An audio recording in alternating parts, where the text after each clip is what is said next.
the numbers were released in terms of which states were going to see changes in their overall congressional numbers. So the good news, it's always nice to report good news right away.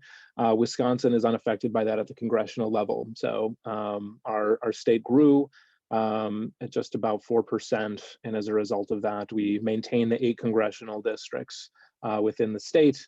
Illinois, our neighbor, lost one, as did Michigan, our other neighbor. So Minnesota was able to eke out New York by 58, count 58 exactly people in terms of who filled out the census. So it's so important that everybody filled those things out, as everybody was being pressured last year to make sure we were counted. So that, while interesting, is not the redistricting that we're talking about. Congressional districting will be a part of this for sure.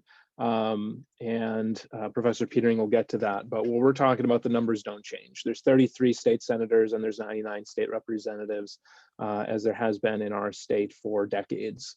And so those are the numbers that we're going to be focused primarily on. We're going to try and focus specifically on Wisconsin, because this is an area, this is where we live, as notated by the flag behind me. And so this is where it affects us the most. We're going to talk about the effects of gerrymandering and what that means, and the impact that that has, and frankly, how easy it would be to try and make sure that we have districts that represent the true interests of the people that live within those. So that's so to dive right into it, I'm looking at this. So we do have Professor Petering. I'm going to hold off on introducing him, Nick, until we do the PBS video, so we don't have a delay in between. But I'm very excited for you guys to meet him. So we'll go to the video, and then Nick, come back to me, and then I'll introduce Professor Petering. So with that, we've got a video.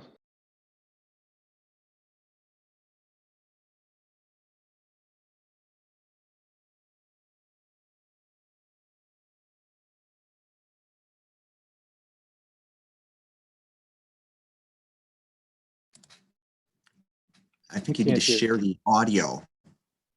You got to share the audio, Nick. You might have to take off the audio device that you're on. There's a bottom left corner. There's a button when you share an audio video. You could click the bottom left corner to share the computer audio. I apologize. Let's try this again. You really don't need to, because if it was me, I wouldn't know how to do it. There we go. Power to shape the outcomes of elections. To show just how dramatic that impact can be, advocacy groups have developed what they call Redistricting Roulette. It's a diagram that shows a fictional town with 2 parties, represented by circles and triangles, trying to elect representatives to 5 seats. Divide the town this way, and the triangles get 4 seats, while the circles get 1. But rotate those lines a few degrees, and the circles pick up 4 out of 5 seats. Rotate the lines once more, and the circles shut out their competition entirely. Generally speaking, and in Wisconsin, the party in power controls how the new lines are drawn. In practice, the use of redistricting for political gain usually falls into 2 strategies, called packing and cracking. We asked University of Wisconsin political scientist David Cannon to explain. So for packing, what you would do, let's say you control the redistricting process as one party, you would pack your opposing party into one district in the area.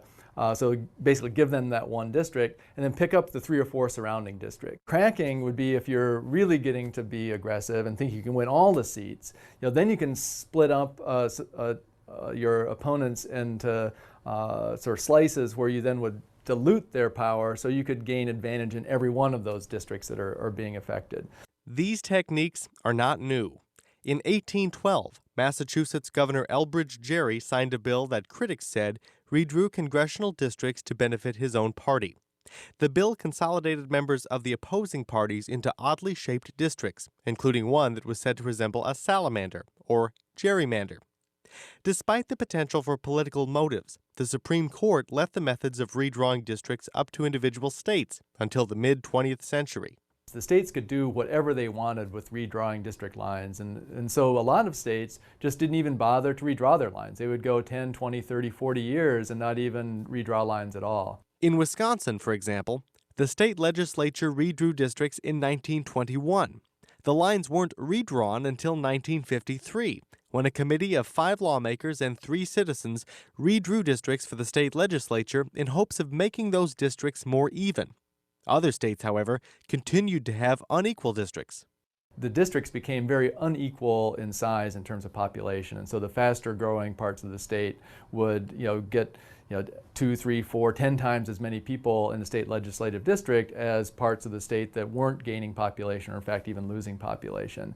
And so these huge inequalities happened by the 1960s then, where finally someone sued all the way to the U.S. Supreme Court, and the court ruled at that point that states had to create districts that were relatively equal in size, the one person, one vote idea. That meant that states would have to redraw districts for Congress and the legislature every 10 years to keep districts equal. In Wisconsin, it also meant more tension. The Assembly, Senate, and Governor would all have to agree on new districts after every census. The combination of forcing the legislature to confront this every 10 years, which hadn't been true before, and just the fact that we're a very competitive state politically, that the two parties here have been very closely balanced in the last 40, 50 years, makes it so we're much more likely to get divided government than unified government. Here's how that's played out. After the 1960 census, the Republican legislature and 2 Democratic governors failed to agree on state legislative districts.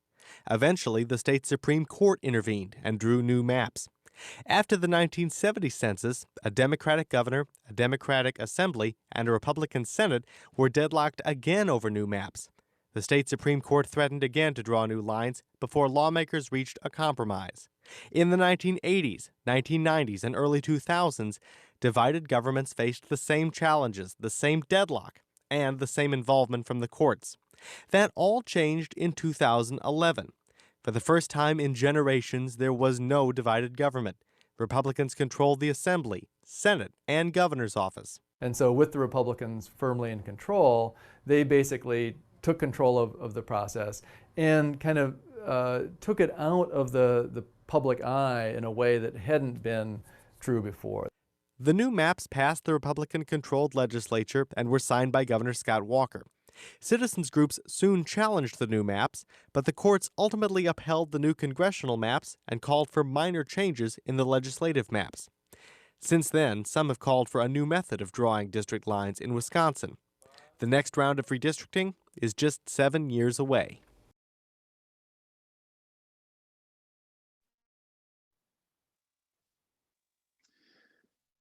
Obviously, that video was dated a few years ago because now we're in the current time where we are redrawing those districts. So Nick will post the video link in the chat for those who want to share it.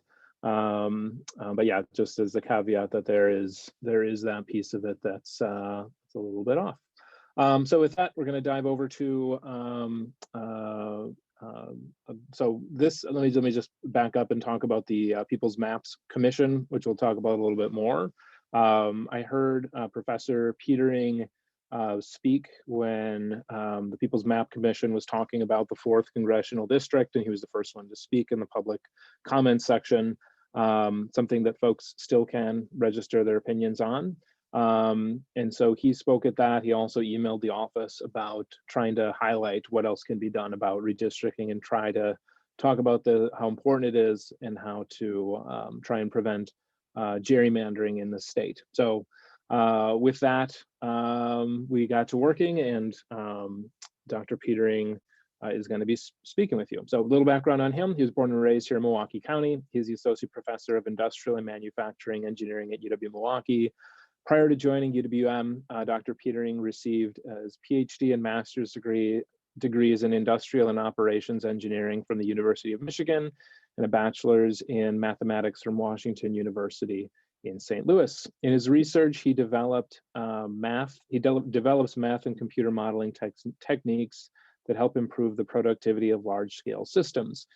He's authored more than 20 peer-reviewed academic papers showing how to increase the productivity of seaports, factories, and warehouses, hospitals, railway systems, and car sharing systems. He recently developed a board game puzzle book in computer algorithm focusing on America's gerrymandering problem, and his work on redistricting and gerrymandering has been featured on Milwaukee's Lake Effect radio program. So with that, we'll keep an eye on the chat too, if folks have questions as it goes along, as Nick and Justin had mentioned.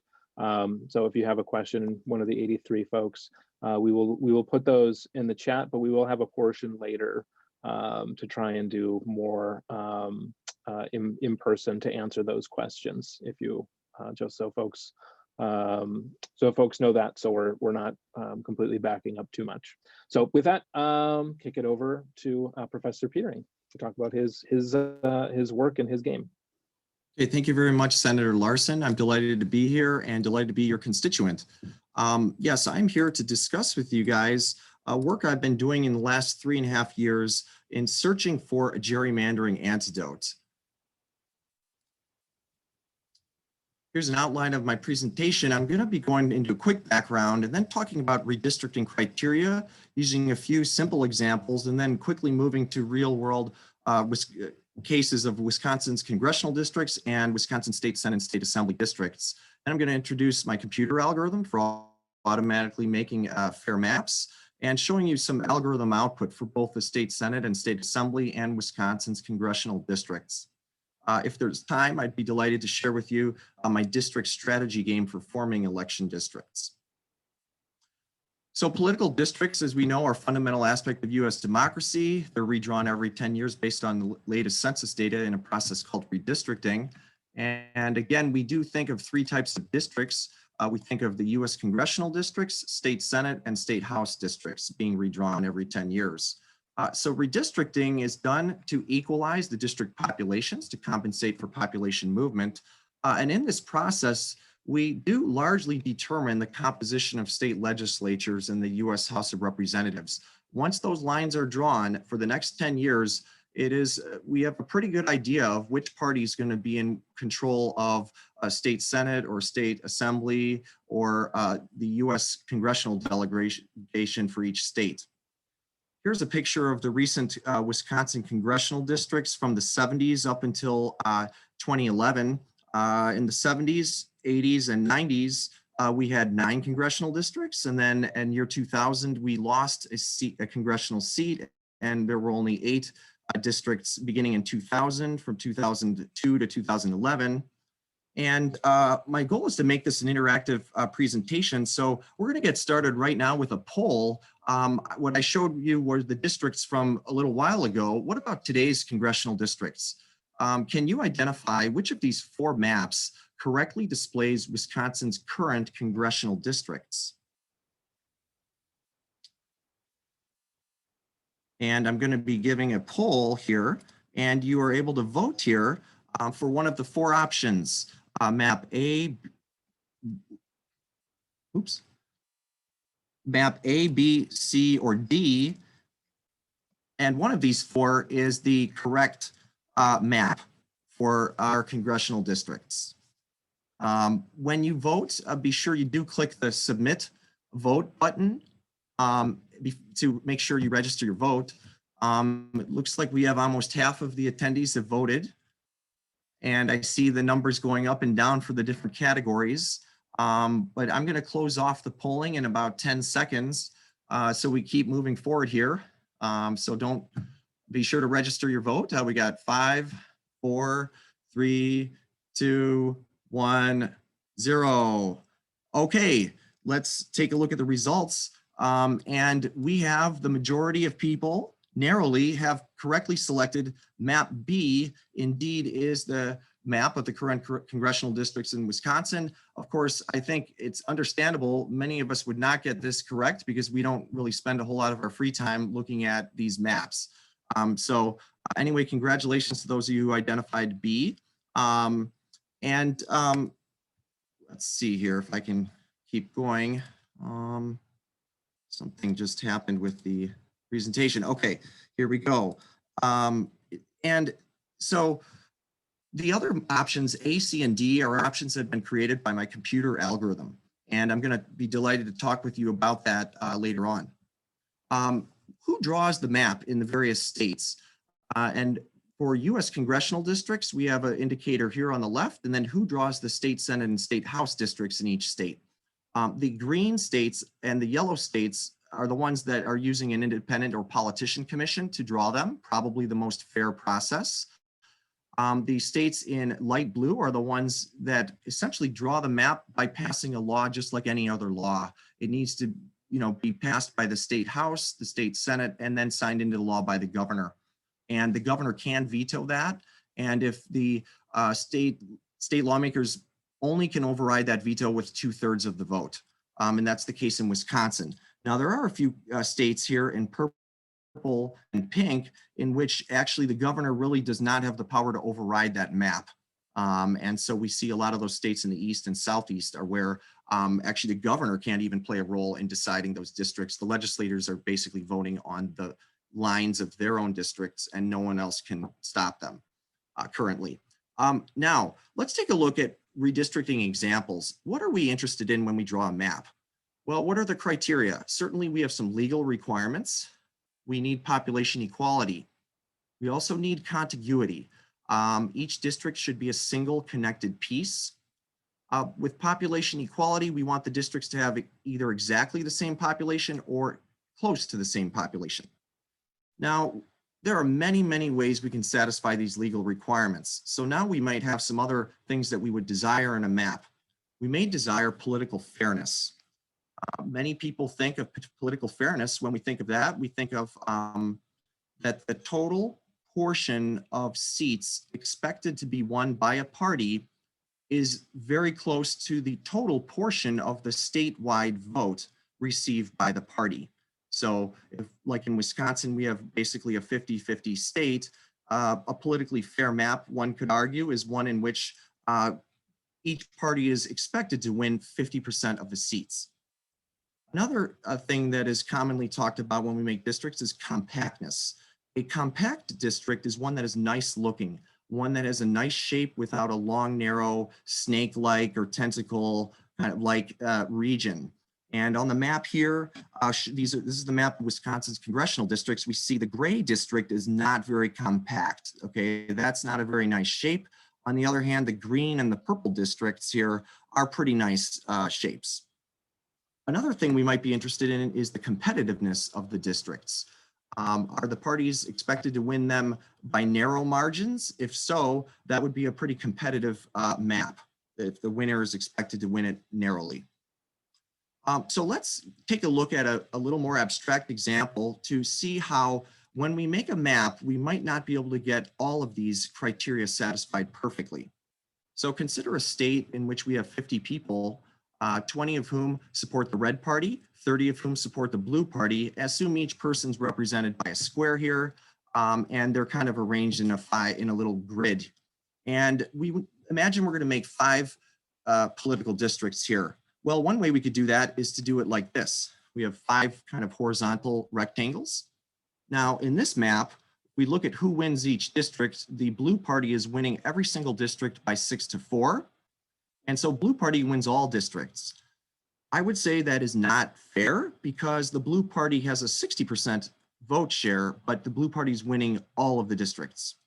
On the other hand, the map is quite compact with nice looking shapes and quite competitive with each district being a 6-4 margin, which is pretty close. We could also draw the districts in another way with some very long, narrow, tall rectangles. Okay, so we're breaking this into 5 pieces in a different way. Now here, we have a very fair map in that the blue party is winning the 3 districts on the right, the red is winning the 2 districts on the left, so the blue party is winning 60% of the districts, 3 out of 5, which is exactly equal to its total vote share in the state. So this is fair. On the other hand, it is not at all compact. We have very long, narrow districts, and it's not competitive because each district is won 10-0 either by red or blue. We might be able to find a better option that has the good aspects in all 3 categories. So here's a third option, which is probably the best of the 3. Here's another way we could make the districts. We have 1 here, 2, 3, 4, and 5. Notice the blue party is winning this one 10-0, this one 10-0, and narrowly winning this one. The red party is winning this in the upper left and the bottom left corner. This map is fair in that the blue party is expected to win 3 out of the 5 districts. So that's exactly 60%, which is its statewide vote share. The districts look nice, they're compact. And regarding competitiveness, it's not as bad as the middle scenario, but it's not as good as the first scenario. There's only really 1 out of the 5 districts is competitive in the middle here. So this slide kind of shows that when we look at making political districts, we have a lot of criteria we're interested in. We might not be able to satisfy all criteria perfectly. Our goal is to kind of try to find the best trade-off among the criteria that achieves what we're interested in. And probably in this case, many of us would agree that this option on the right is probably the best of these 3 options for this state if we are interested in fairness. Now let's go to a little more complicated example. And I've actually made a puzzle book called the Districts Puzzle Book that contains 90 gerrymandering brain teasers. Let's take a look at an example of one of these. And so in these puzzles, it gets a little more complicated. We still kind of represent the region with squares, but now each square not only indicates what party it supports, but also the intensity of the support is indicated with a number. And so we have 2 parties, one indicated kind of by the bold numbers, the other indicated by the outlined numbers. And in each of these cells, we're kind of showing how many extra voters support either party A, which is the party shown in the bold, or party B, which is the outlined numbers. And so here, for example, in this square, okay, we have 3 more people supporting party B than party A. Here we have 9 more supporting party A than party B. And here we have an even part of the state where we have the same number of people supporting party A and party B.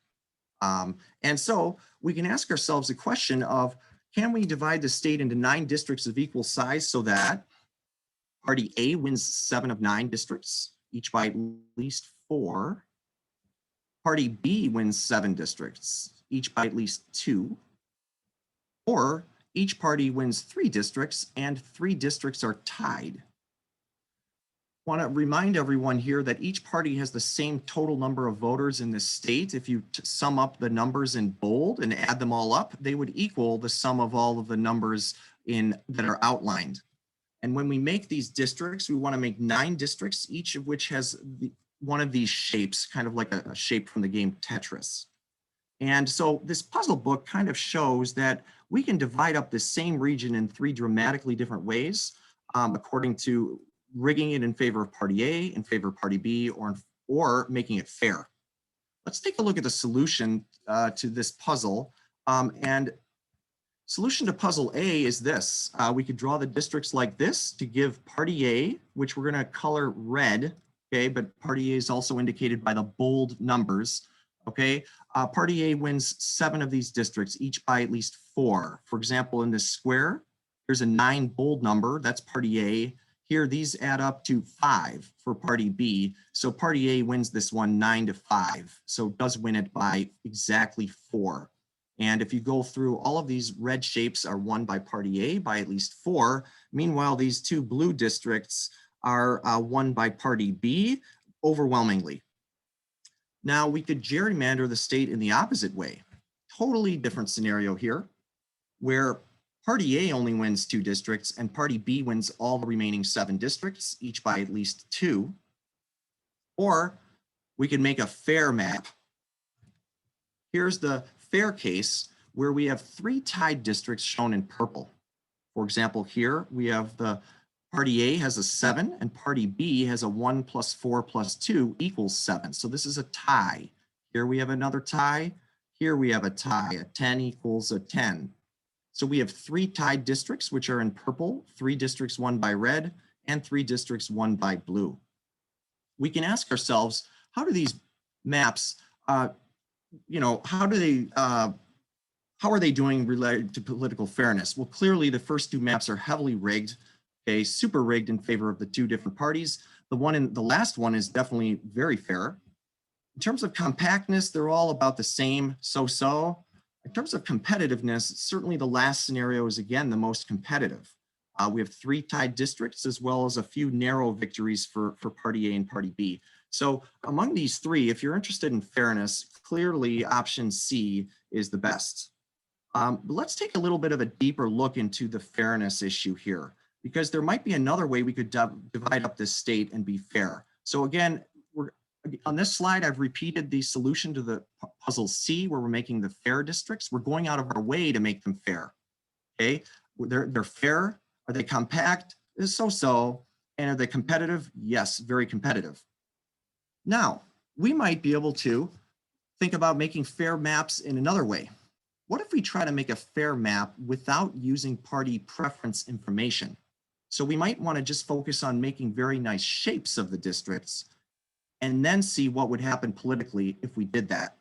So we would start out with a state that looks like this. We would say we don't have the political data. We don't populate this map with historical election data. We just have it like this. And then we say, all right, I'm going to make 9 very nice looking districts that are very compact. And then only after the fact say, well, who would win each district? Then we would put the numbers in, okay, the same numbers we have on the left are copied in here. And then we'd have to take a look and see, well, now who wins these districts? And this is what we would find in this particular example, which I think is indicative of what would happen for a lot of real world states. Okay, here we have a 5-4 victory for one of the parties. Okay, so in terms of fairness, this is so-so. I wouldn't say it's not. Clearly, we aren't as rigged as the really rigged maps for puzzle A and puzzle B on the previous slide, but we're not as fair as this one on the left. Now we're extremely compact, okay, very nice looking shapes, but we are not at all competitive. There's only one district here at the bottom, which is a competitive district, which is like a 12 to 11. And so this is another way in which some people are going about making maps in different states. And some people think we should not use political data when making a map. And so this is going to be our second poll question. If you were in Wisconsin or this was your state, which of these 2 options would you prefer? Would you prefer the one on the left where you are using the political data at the very start in order to make districts that are exceptionally fair? Or would you like option 2 where you make them very nice looking and then later overlay the political data and see what happens? So which option do you prefer? And we're going to start our second poll here and see what you guys think. If this was your state, one thing I want to mention is that clearly option 2 is, imagine that I think most people in the district here might be Democrats. Senator Larson is a Democrat and blue is the color for the Democrats. So some of us might like option 2 because it looks like the Democrats are winning 5-4, but this is more abstract. Pretend actually that the other party, not your party, is the party that wins 5 and that your party wins 4. Which of these 2 options do you prefer? And we're going to probably close down this poll in just a few seconds here. Let's take 10, 9, 8, 7, and about 5, 4, 3, 2, 1. Okay, here are the results. Okay, very interesting. Certainly several people have chosen both options, but option 1 was selected to be more popular among our participants. Okay, very interesting. So let's now move from puzzles to the real world. What about redistricting criteria for Wisconsin's 8 congressional districts? Now, I talked about the criteria of on the previous slide for these puzzles and these small examples, but in the real world, we have even a little bit more to consider when we look at creating Wisconsin's 8 congressional districts.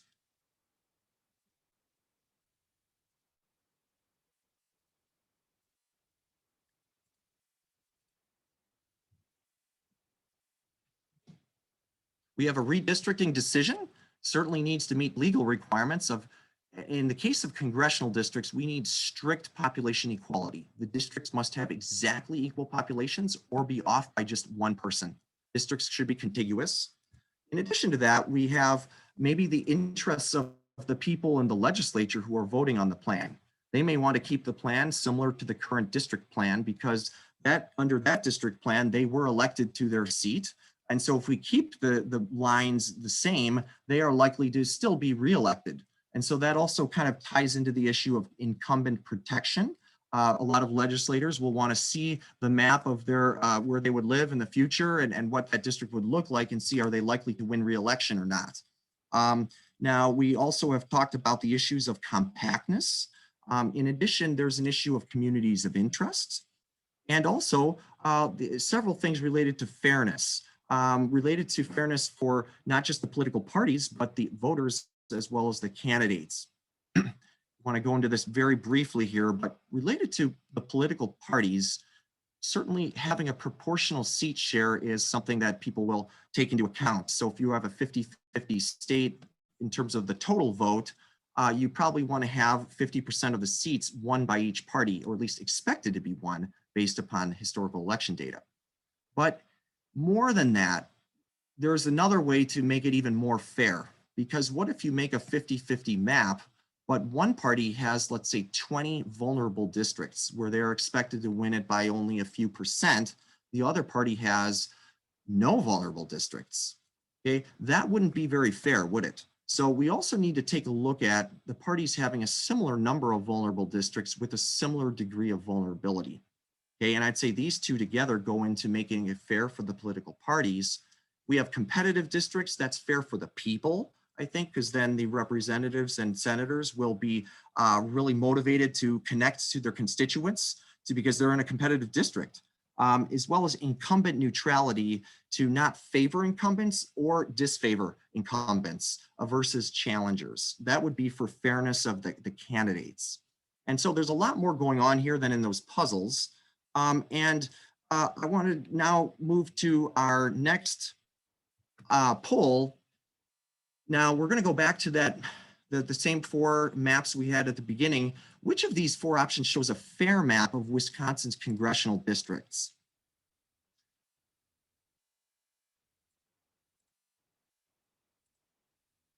In the current year, 2021. And these are the same four maps we had before. Map B is the current map that we're currently using, and maps A, C, and D were created by my computer algorithm. Now, to be honest, I'm not sure you have enough information to answer this question, right? Because you're just looking at 8 shapes on a map. How are you going to know just by looking at these shapes which of these maps is going to be fair, right? Because you don't see any of the political data. So this is kind of a poll just to see how difficult it would be by just looking at a map to know whether or not it's going to be fair. We're going to end the poll in about 5 seconds here. 5, 4, 3, 2, 1. And the results are actually correct. The majority of people, or the most, map D got the most votes. And in fact, map D is the one that my computer algorithm created, which was the fair one. Maps A and C are rigged, and I'll tell you how they're rigged later on. And B is the current set of congressional districts. So it looks like a lot of people agree the current set is not fair. And so I look forward to showing you these maps and talking in detail about them in just a few minutes.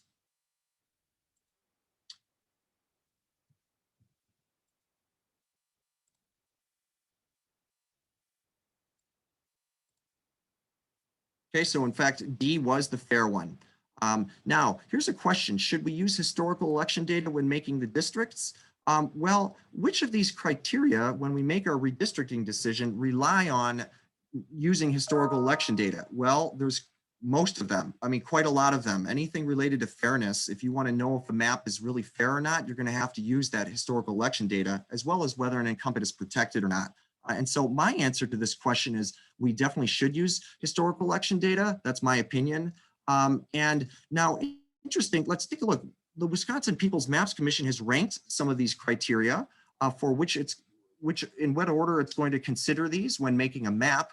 Clearly, it's going to obviously be making maps that satisfy the legal requirements. But what about the other ones? Well, it's placed compactness at number 1, communities of interest at number 2, the proportional seat share at number 3, and the competitive districts at number 4. And which of these criteria are mentioned in Wisconsin law? In fact, these two, the compactness and communities of interest, are mentioned in Wisconsin law. Political fairness is not currently mentioned in Wisconsin law. Professor Petering? Yes. Yeah, we have a question from the chat, and we just thought it might be a good time to bring it up about compactness and why essentially is compactness something that we want in a district? Why is it a problem to have non-compact districts? Well, I think it does get to dealing with the logistics of kind of for the representative or the senator to travel to different parts of the district. If it's a very long and narrow district, that's just a lot more time to travel, as well as kind of how close are the people within the district to each other. Maybe you want to have a little more of a unified feel where you kind of know your neighbors in your district. And so if you have a more compact district that looks a little more like a circle, that's going to be a little bit better for that. It's interesting, a lot of professors in political science are really, drawing maps using compactness as one of their main criteria. Yeah, thanks for the question. Yeah. But certainly we see there's a whole lot of other criteria going on as well. Okay, so let's get to the Wisconsin State Senate and State Assembly districts. When we make these districts, we have, well, certainly this is what they look like now, okay? The map of the 33 state Senate districts is on the left, and the 99 state Assembly districts is on the right. One thing to know here is that I've shown these on the same slide because these two maps are linked. Okay, you can't have one map without the other. Why is that? It's because of the legal requirement that each state Senate district, okay, for example, this green one, consist of 3 assembly districts. So, for example, this green Senate district is comprised of this kind of off green, tan, and blue assembly district. Those 3 assembly districts together are this Senate district. So these two maps are linked, and if you're talking about making a map, you can't talk about really making only one of these without also talking about making the other. So what are the criteria when we create both of these? Okay, these are 2 maps we're going to have to make. We have the same criteria as before for US Congress, but it's a little bit different here. With population equality, we don't have to hit it right on the dot. We have a little bit of wiggle room for plus or minus 5% for the populations of these districts compared to the population of the average district. And that wiggle room is kind of maybe needed because there are other requirements here to have a certain number of majority minority districts made, for example, on which either African-American or Hispanic voters have a candidate of their choice or are expected to be able to elect a candidate of their choice in both the Senate map and the Assembly map. And of course, we have that nesting property, which is really makes it a lot more constrained than the congressional district problem. Plus, we have a lot more districts we're making. So we don't have to satisfy population equality right on the dot. So we might choose to, though, put that in one of our other interests of, do we want stricter population equality than what is required, the plus or minus 5%? We might choose to impose that when we make a map. Now, which of these options is a fair set of maps for Wisconsin's legislative districts? And this is a little bit of a similar poll to our last one, where I'm just showing you maps here. How are you going to know which of these is fair? It's not going to be easy, right? Just take a look at how complex these maps are. A is the current set of districts. B and C are output of my computer program. Now, to be honest, this is a little bit of a crapshoot here. You really don't know, right? I could show you some rigged maps or some fair maps, and you wouldn't really know by just looking at the pictures here. And so we're receiving votes here. We'll probably go for another minute or two, and then I'm sorry, just about 5 more seconds, and then wrap up because I want to show you more details of these maps coming right up. So we got 5 seconds, 4, 3, 2, 1. Okay, all right, the results are you guys chose a B and C, certainly more than A, knowing that A is the current set of districts. And indeed, actually both B and C are fair maps created by my computer algorithm. And when I mean fair, I mean that they have the proportional seat share. So these are basically 50-50 maps in which each party is expected to win basically about 50% of those districts for both the state Senate and the state assembly. Now, let's go to looking at more details here just about the People's Maps Commission and what they are looking at currently with making maps. So the Wisconsin People's Maps Commission for the State Assembly and State Senate have ranked their criteria. Number 1 is compactness, 2 is communities of interest, 3 is stricter population equality, 4 is the proportional seat share, and 5 are competitive districts. And that's what has been shared to the public from the People's Maps Commission. Now, this is our last polling question. What we have seen is that there's a lot of trade-offs involved in redistricting. So, in your opinion, which aspect should be given the highest priority when the Wisconsin State Senate and Wisconsin State Assembly districts are later this year? And you can only choose one here. And so this is a tough question, right? We'd like to have all of these maybe, or many of these things, but we're gonna have to choose, make some tough choices here. We might not be able to get all of these. Compactness, political fairness, communities of interest, stricter population equality, then what is legally required, the plus or minus 5%, competitiveness, similarity to current map, incumbent neutrality. We certainly have quite a lot of things to look at here. This is not an easy decision. The making of a map is not easy. And some of these may have to be sacrificed for others. And so which of these are you guys wanting to prioritize the most? Okay, and we're going to end the poll in about 5 seconds here because I just want to show you these fair maps and I only have about 10 minutes left. So we got about 5, 4, 3, 2, 1. Okay, here are the results. Very interesting. Okay, you have the group here finds that political fairness and competitiveness are equally important. Okay, and somewhat less important, but still important, stricter population equality, communities of interest. Now, very interesting that compactness came up so low. And that's a little bit interesting given that a lot of professors, when they make a map, like random maps, and then say, is this map gerrymandered? They compare it to a group of random maps. And when they make those random maps, they say those are made based on compactness.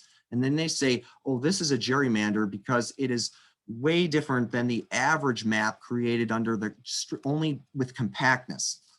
So that's a very interesting result to see. And really, really cool to see. This might be the first poll of its kind, that's been conducted in an online kind of webinar. So thanks for participating. Okay, let's keep moving on here because now I want to get to really telling you about my computer algorithm. And it's only about 5-10 minutes left here. And computer algorithm does automatically generate election districts for any US state that are legally acceptable and satisfy criteria inputted by the user. So it could be used to make a rigged map or a fair map.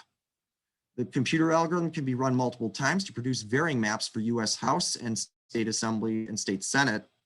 The algorithm, what it is doing, it is taking those 7,000 indivisible existing wards and assigning them to districts. So you have like 7,000 things, and then I'm assigning it to a number 1 through 33 for State Senate and 1 through 99 for State Assembly.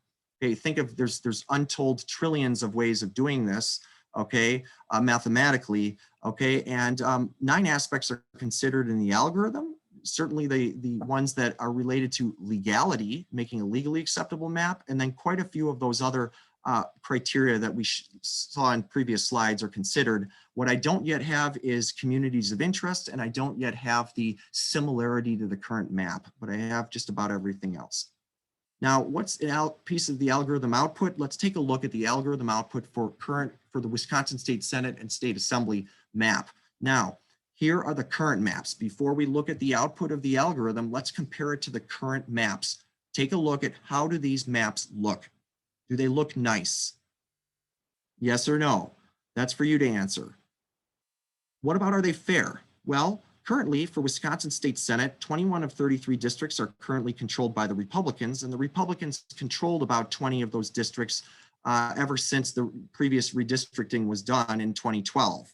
And in the state assembly, Republicans currently control 61 of 99 districts, and they controlled about that many going back the last 4 national elections.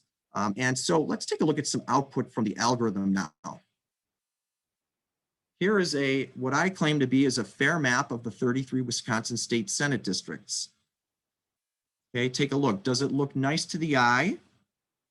That would be the compactness issue, but also, is it fair? Well, what I've done to make this map, to try to make it fair, I've used the data from the 2016 presidential election, this data available at the time, which was won in Wisconsin overall, okay, by the Republicans, because Donald Trump did defeat Hillary Clinton 50 to 49% in Wisconsin in that election.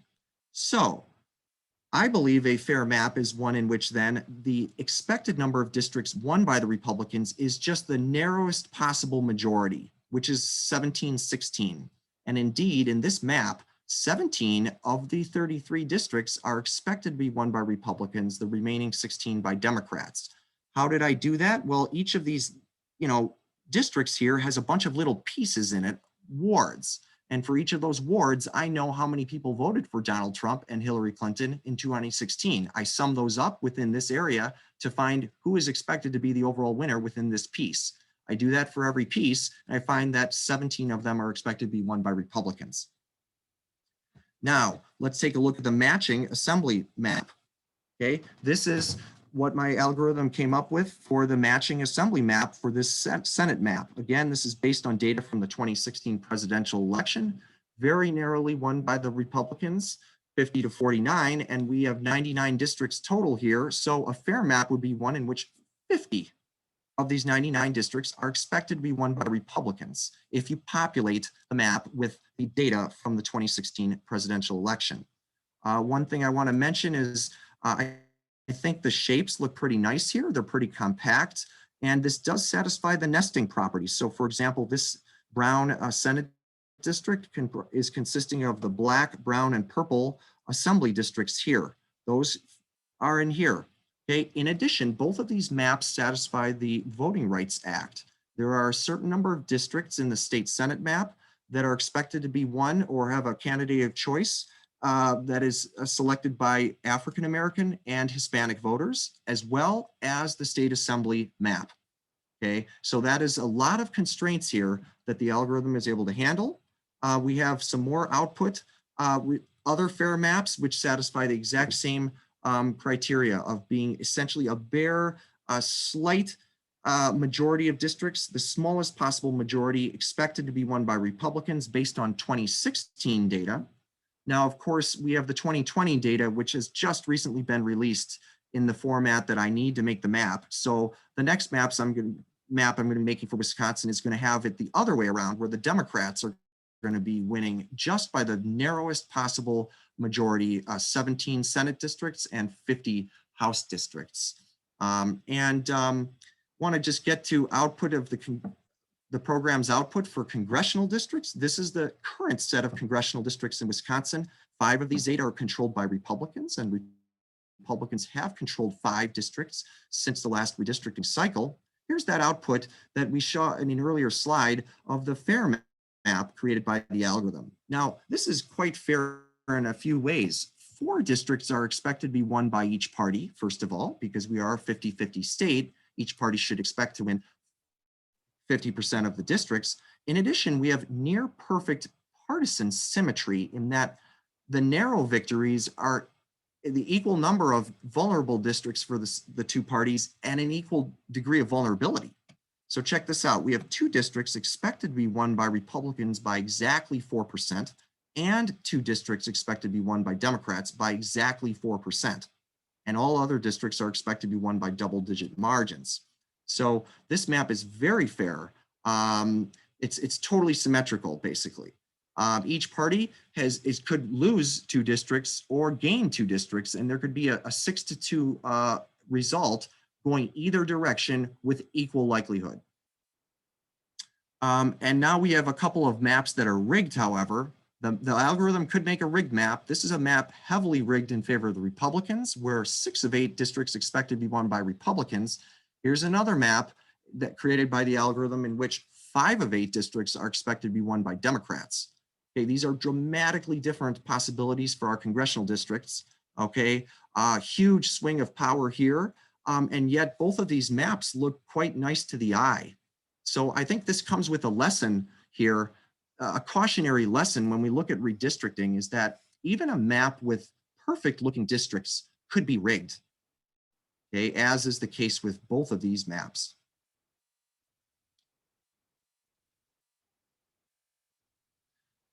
Now, I'm starting to work on other states, and I already have worked on Arizona, and I'm looking forward to working on North Carolina, Maryland, Michigan, Virginia, and Pennsylvania in the coming weeks and months. So really look forward to doing that and trying to share as much of that work as possible with as many people as possible. I guess, guys, I think we're running a little bit out of time. I just wanted to tell you that I have also developed a board game that introduces a game-based way of deciding how to create election districts. So if politicians want to draw election districts, we might be able to ask them to do it by playing a competitive game against the other party. And this is my board game called Districts, and it's played on a 6x6 grid, kind of like that puzzle book a little bit, kind of the same kind of type of districts that they're going to look like at the end of the game. And if there's time permitting, I could share with you a little bit of like a mini version of this game that's played on a 3x3 board here in the upper left-hand corner, if time permits, after towards the end of the webinar. I apologize. I think I've already gone a little bit over, so I'm going to end here and be glad to try to answer any questions you have.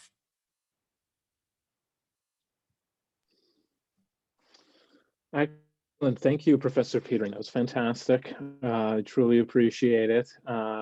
Being able to dive in. It's clear you have a passion for your work, and we appreciate you sharing that with us.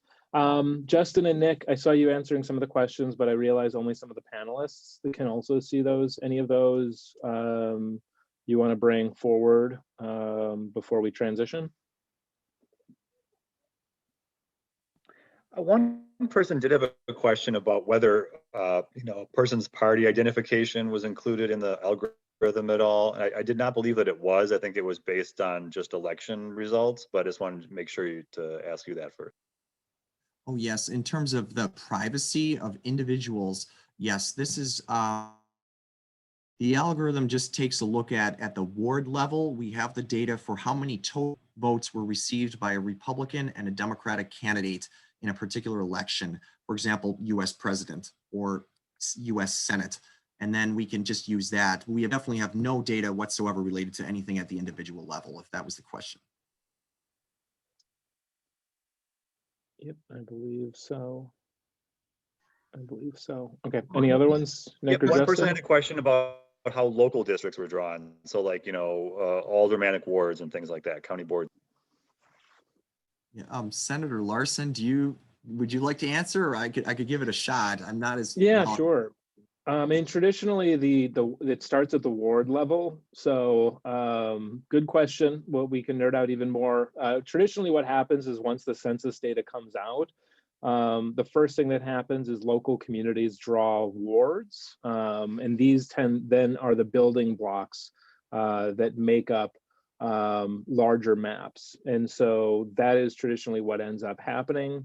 And so they'll use those to draw their own districts in the same way, using the same guidelines that we had talked about already, about making sure that the numbers are close, making sure that they are compact, and making sure the communities of interest are bunched together. So they do that at the local level. So that'll happen at this, for instance, each of the 6 cities that are in my district will all be doing that.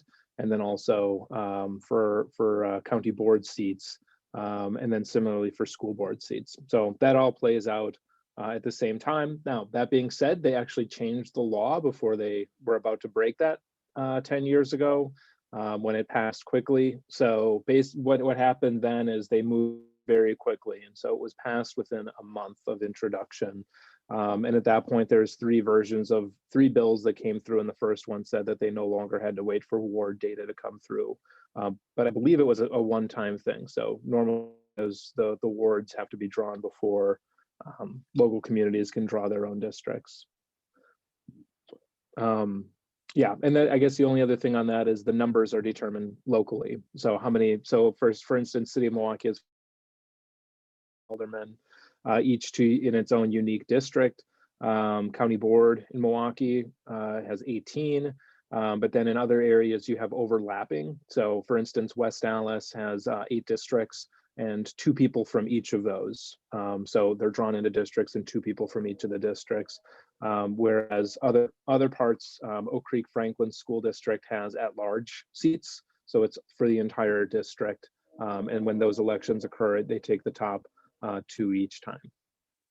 So that one doesn't have a district. So there's different things and each community can decide how they want to do that. Any other questions? Otherwise we can go over some of the other guidance. It seems like we're kind of being on that track of what else is happening, what else could happen next. So I will jump to that, and then if we have time, we'll definitely switch over to questions, because I think we'll have time for that, and hopefully we'll have time to show some of the games and go through with that. Real quickly, Senator, there was a question that came up a couple times about communities of interest and just sort of defining that term. Yeah, it's a good question, and that is something. Basically, what it's let's see. I'm looking of what a community of interest is. Basically, geographic areas, neighborhoods contained within an area on a map, where it's believed residents share common interests and bounds, and that is something that is a guiding principle that has to be included when redistricting is done. But yeah, it's one of those terms that once you know it, start to hear in basically any conversation around redistricting. Sorry, any other questions? That one is, we'll get to that one too. Okay, so just going a little bit, the issues around these maps, I'm going to skip all the intro bullet points that I had, because I think we went over that with the video, and the professor went into those. Issues in maps of what this means in terms of competitiveness and lack thereof. I think you can highlight in election after election. For example, 2012, the first election after redistricting in this state, it was basically a 50-50 election. Republicans won 48.6% of the two-party statewide vote. And yet, coming out of that, Republicans got 60 of 99 seats. So 60% of the seats after getting 48 points.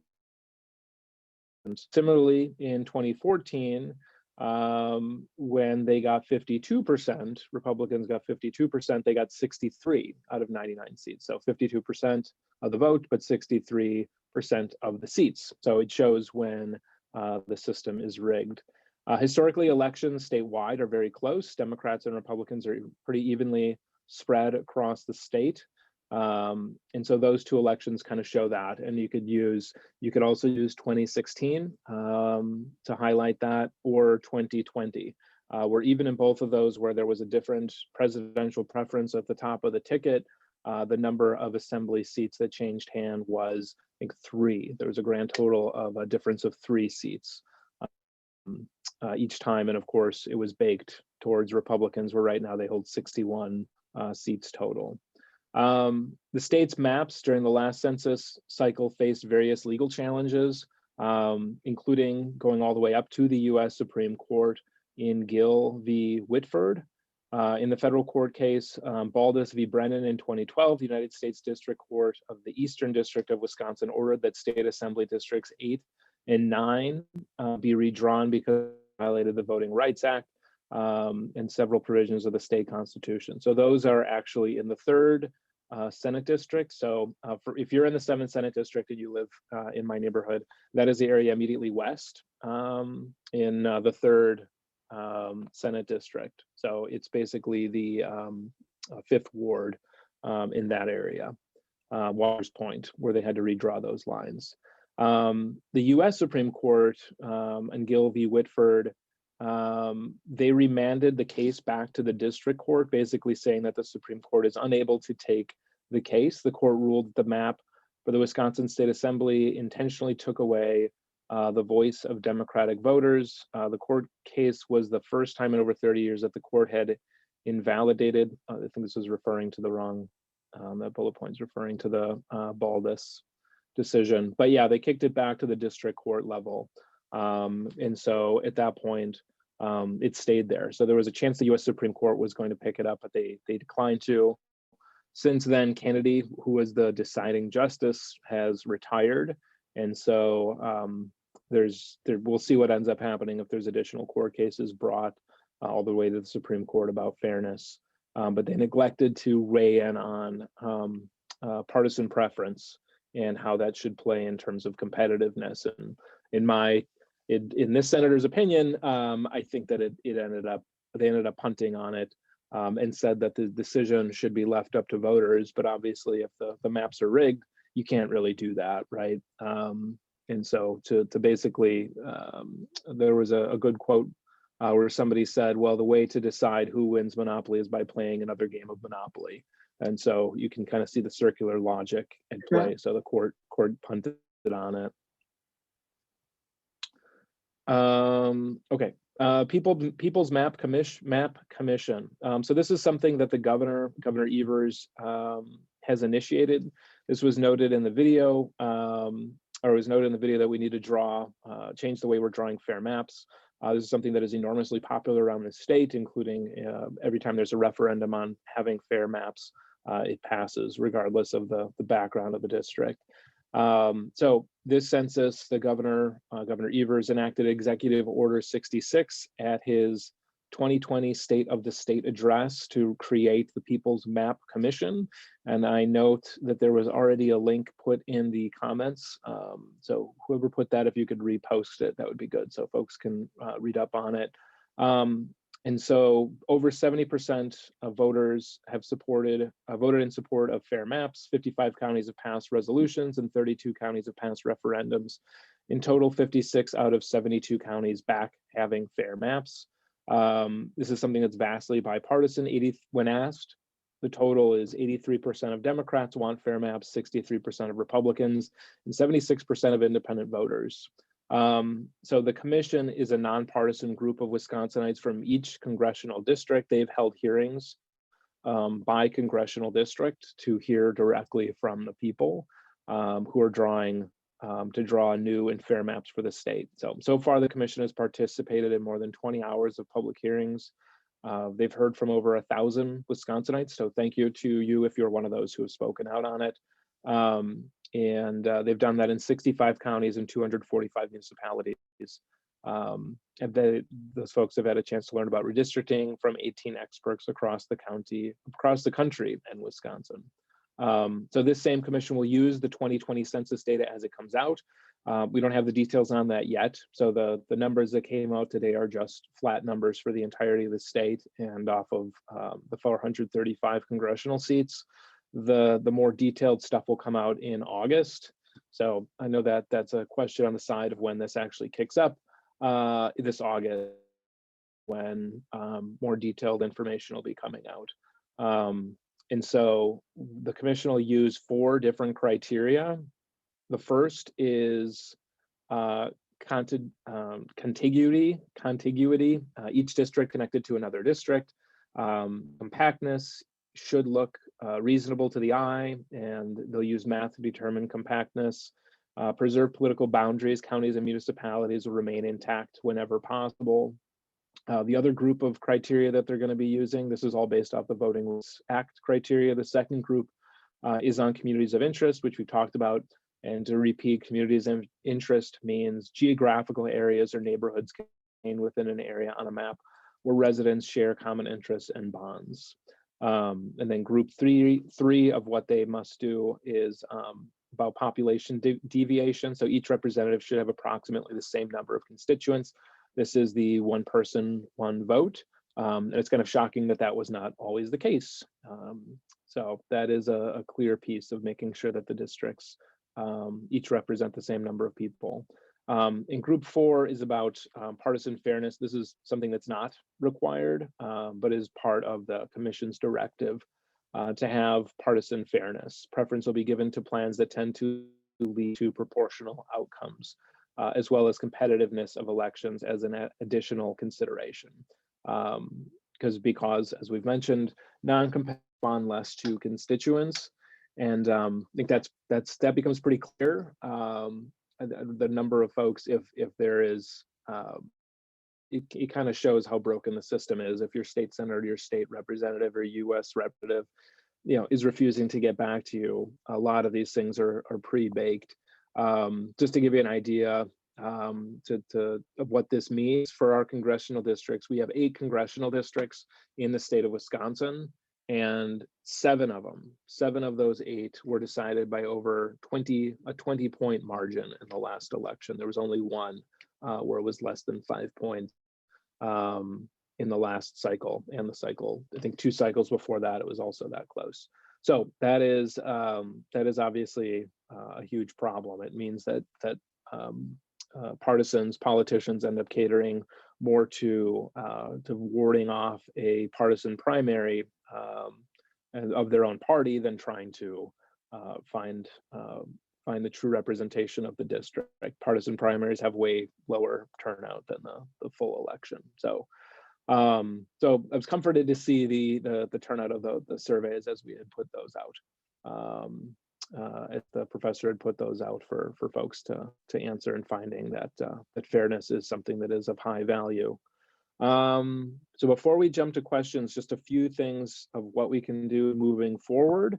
The big thing on the People's Map Commission, if you can submit community maps districtor, and so that is something that you can do. And if you have the link, if the link's been posted to People's Map Commission, you can go ahead and do that. The governor's introduced various transparency provisions into the budget. So we haven't mentioned the budget right now. It's the other thing that's going on that's super pressing and important. There's a lot in Wisconsin, but the budget as it's moving forward has transparency provisions in it. The deadline to receive comments on budget is at noon on Friday. So we want to comment to the Joint Finance Committee to retain the governor's transparency provisions on redistricting. If you're looking for even more participation and you're around this Thursday, League of Women Voters is hosting a day of action focused on getting messages to legislators to support a transparent, fair process for the redrawing of maps. And so that is something that I encourage folks to check out. This Friday, there's going to be a National Campaign Legal Center is hosting a day of action to encourage people to post on social media about their fair maps. So for those of you that are on social media this Friday, I would encourage folks to do that. And I'm going to post in the comments for 2 projects. One is the Fair Elections Project, where these latest action points came from the director, Sachin Cheda, who is a constituent. So you can check out that website there and link to their social media. And then the other one is Fair Maps Wisconsin. Matter right now too. So we encourage you to check those both out. Link to those.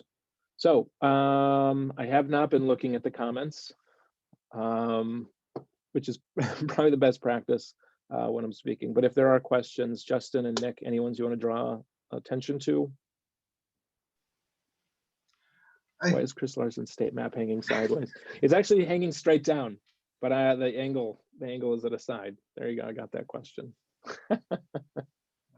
Outside of that question, I feel that Professor Petering and Justin have been responding to folks. If folks in the webinar do have additional questions, feel free to type them in the chat below, or raise your hand if you want to vocalize that as well. Yeah, if I might just make one final comment here, related to the fair map. You know, right here we are looking at a fair map. So, you know, there's different people have different opinions about what is a fair map and everything. I kind of have my views on it, but I think, yeah, we can really proactively get a fair map here. I think we don't want to be just saying we want to avoid a huge gerrymander. I think we can actually proactively try to say we want a really fair map. And definitely my computer algorithm can do that. And I think it's interesting the US Supreme Court and some court cases have kind of been argued on the idea of whether or not a map was a huge gerrymander or not.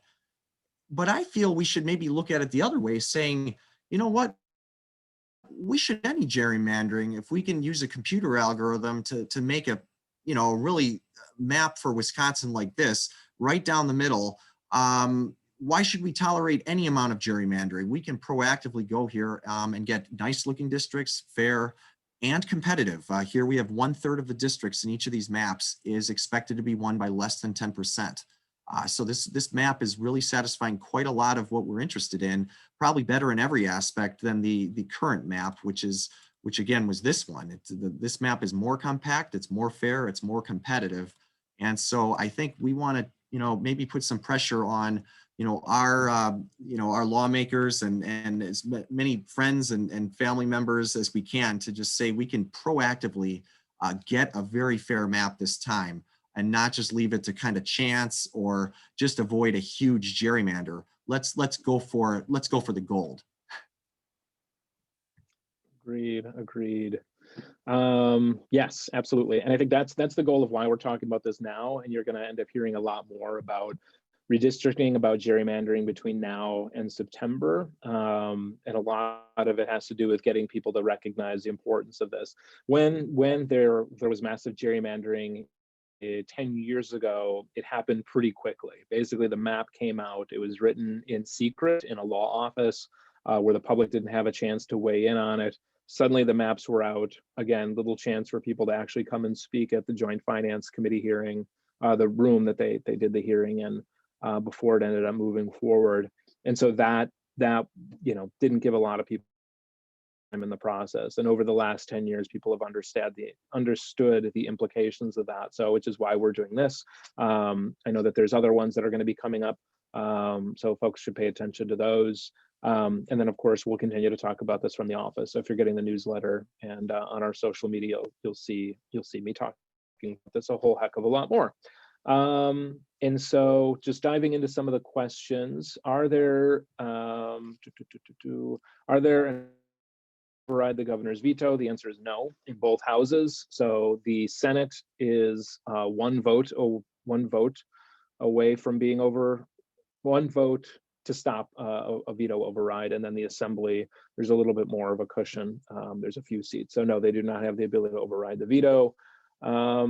The question of, we'll take that, the model for redistricting, doing it in a sensible way. Iowa gets pointed at for the People's Commission, but there are others that also have nonpartisan redistricting, including, I just found this out today when they were talking about the apportionment of congressional districts. Both Montana and Colorado both have independent commissions and how they do it. Arizona similarly does. So there's a few states that go off of it. We use Iowa a lot just because Iowa is right next to us. So we pointed that one. Where they have a more fair process. So a lot of states are doing that and they're moving to that. And frankly, while it may seem preordained that there's this logjam between the governor and the legislature, if at the national level they're talking about the For the People Act, which passed the US House and is waiting a vote in the US Senate, if that passed, that would move politicians out of the process of picking their voters and make a more nonpartisan process across the board. So that is something that could kind of come into play here. Looking, was there any other questions you saw, Professor Petering? Well, actually, could you just talk briefly about the timeline? Someone was asking about, you know, the drawing the lines, the voting, you know, sending and battles, you know, do we have any idea of a timeline of when those things would occur? Professor, you got a crystal ball over there? I don't. Gosh, it could get really messy because people were still arguing over the lines drawn in 2012 and 2016 and 17. So it's kind of a never-ending battle. It could appear. I mean, if it goes to the courts, which it likely will. I don't know, Senator Larson. Would those maps Yeah, revert to the ones we have now in the event that there is ongoing litigation before the 2022 midterms, or will they have new maps? that's a good question. It could be left up to the courts to decide that, and so it would be odd if they ended up trying to run the same maps. The only time they've done that is in other states where there was fights close to the election, and then they'd have to have redrawn maps immediately afterwards. I'm thinking of like North Carolina ended up having to do that in the last 10 years. But just to give you some history, Wisconsin 20 years ago, it was actually the decision of what the maps were going to look like didn't happen until just before signature sheets were going out for folks to get on ballot. And so maps weren't known until right before. And just for folks that aren't obsessed with politics all the time, basically that means the maps weren't locked in until right before politicians were going out to get signatures to then get the ballot and then run for election. So it was as late as possible. There's other states where this happened in Washington, where they ended up changing the maps in the middle of the cycle. So people were running for offices and they ended up shifting them and changing them, and then who was running for what suddenly changed because people weren't in the districts that they were looking to run. So that's something that can happen. So there's no, if you've got a crystal ball, we'll know. The thing that we do know is we'll get more firm data in August and September, and then the process will begin.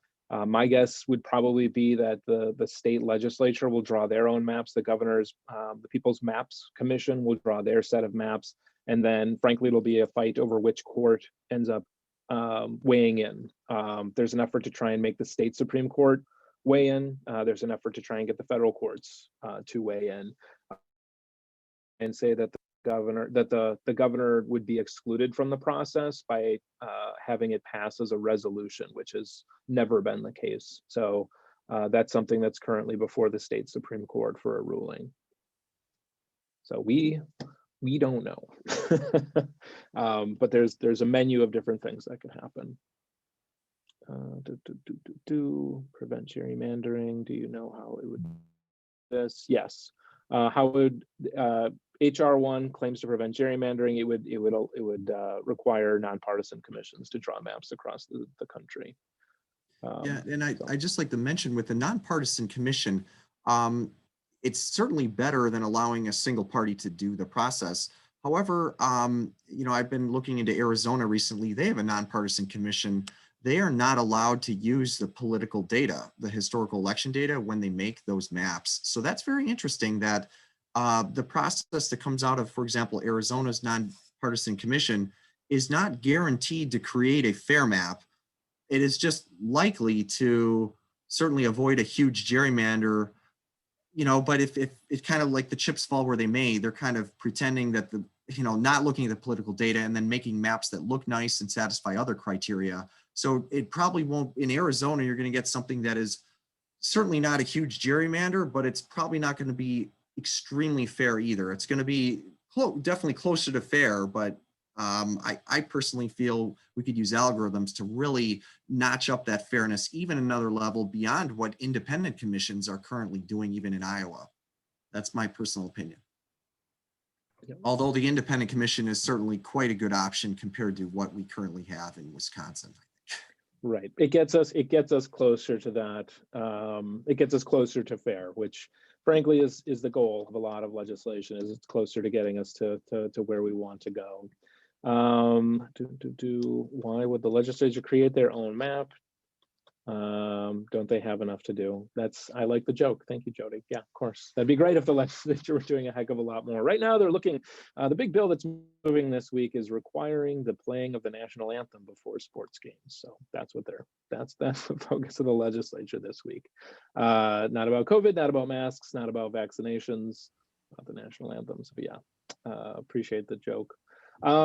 Let's see, we've got a few minutes here. Oh, I want to make sure to shout out, I should have done this at the beginning, to Angela Langen Block for rallying folks to this. I know talking to her, there was a discussion about trying to get folks to understand. So I know she was pushing a lot of folks to come. So thank you, Angela, if you're still on, and everyone at Block.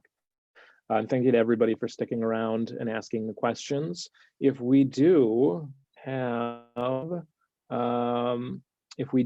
time now, do we want to go through the district's game and kind of demonstrate how that works to give a clear example of what would happen? I'd be delighted to introduce you guys to the game. Okay, yeah, let's take a look at that. Okay.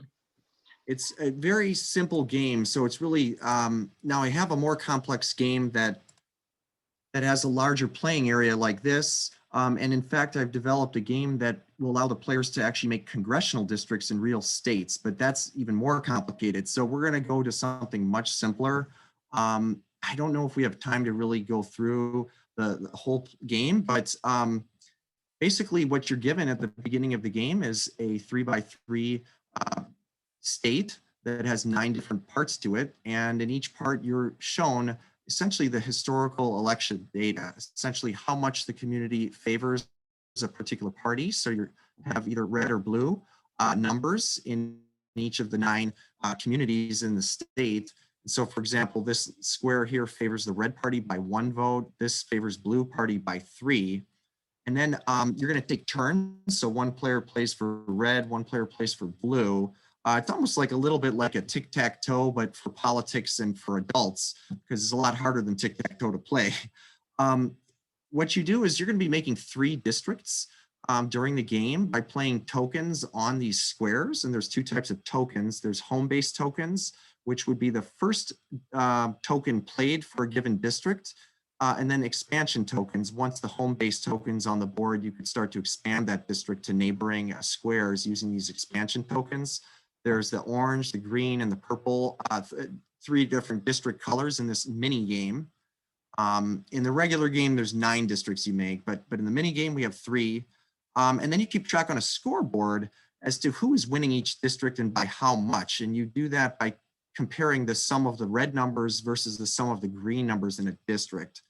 So like at the end of the game, it might look like something like this, where there are going to be 3 districts formed and 3 tokens will have been played for each district. So you have, let's say, the green district occupies these 3, and there's a 1, a 4, and a 1. So there's a total of 5 red versus 1 blue. So red is winning this 5-1 by a margin of 4, which indicates this is a score for this green district. Of this green square here indicates that the red party has won this district by 4. This district, you play 3 orange tokens. Maybe at the end of the game, you have something like this, where the red party again wins the orange district by 5-2, which is a margin of 3 in favor of the red. So that's why this is placed here, indicating the red party is winning by 3 in that district. And maybe at the end of the game, this is where the purple district is, occupying these 3 squares. And so purple, the blue party wins this by 7-0, which is that token there. So the rules are pretty simple for this mini game. They're a little more complicated for the regular game, but not too much. There's really only 3 types of moves that can be made. You can either establish a district by placing its home-based token in a vacant community. That would be the first token you play for that district. You just need to make sure it's not adjacent to another home-based token in the north, south, east, west direction. You can expand a district by placing one of its expansion tokens in a vacant community that's adjacent to the district. You can keep doing this as long as the district does not occupy more than 3 squares. But sometimes there are no other alternatives, in which case you could start to occupy more than 3 squares per district by expanding it. In addition, we can resize the districts by reassigning a community from a large district to an adjacent smaller district by changing the color of a token. So if you have The district sizes must become more balanced in this move. They can't just become like if one was size 3, the other size 2, and you swap, then they just go 2 and 3. Well, that didn't help. So the size of the districts must be different by at least 2 or more before the move is played. So if one district has like 3 squares and it's next to one with only 1, you could do a reassignment from the 3 to the 1, and then it makes it 2, 2 to equalize those sizes. But when you do this, each district must remain connected. You can't have any disconnected parts of the district. So, and then there's one other rule. This is forbidden to have the district occupy these 3 squares, kind of cutting off a corner that's kind of becomes isolated. Just maybe a demo here. Maybe I could demo it. I'm not sure we have time to actually play it. But so for example, let's say I'm playing, maybe I'm playing for the red party. Okay, my first move might be placing that. Okay, I'm starting in district, okay, because I want to win it. I have 3 red. Okay, great. So now I'm going to move the score here. So I'm up by 3 in the orange district. Let's say I'm red. The other player is blue. They might be like, well, they're going to place this here. Okay, maybe control the middle of the board. That's going to give red also an advantage there. But notice overall that we have a 1, 2, 3, and 4 of blue and a 1, 2, 3, and 4 of red. So overall, the 2 parties have the same number of voters in the state. Maybe next, the red party's like, well, I'm going to play this one here to start the green district up there. I think maybe I can win it over there. Meanwhile, the blue player, oh, I'm sorry, I'm not moving this. This is now the blue player who's moving. Blue player can basically maybe expand the purple here, saying, oh, now I'm going to take the lead. Oh, by the way, I fell behind in the scoring. You got to keep the score up to date. The blue player could be like, here, I'm going to take the lead now in this purple district. And now 1, 2, 3, 4, it moves 4 over to the left. Now blue is winning the purple district. And then meanwhile, but then the red player's like, oh yeah, you think you're going to win that? Well, I'm going to come back and move it 4 in my direction. So 1, 2, 3, 4. And that was a move made by the red player. Then the blue player might be like, uh-oh, what am I going to do now? Well, why don't I start to try to win this green district? So now I'm adding a +3 blue to that green district. So 1, 2, 3 over there. And now at least I'm winning this green district. And now here's where we cannot expand anymore because the district cannot occupy any more than 3.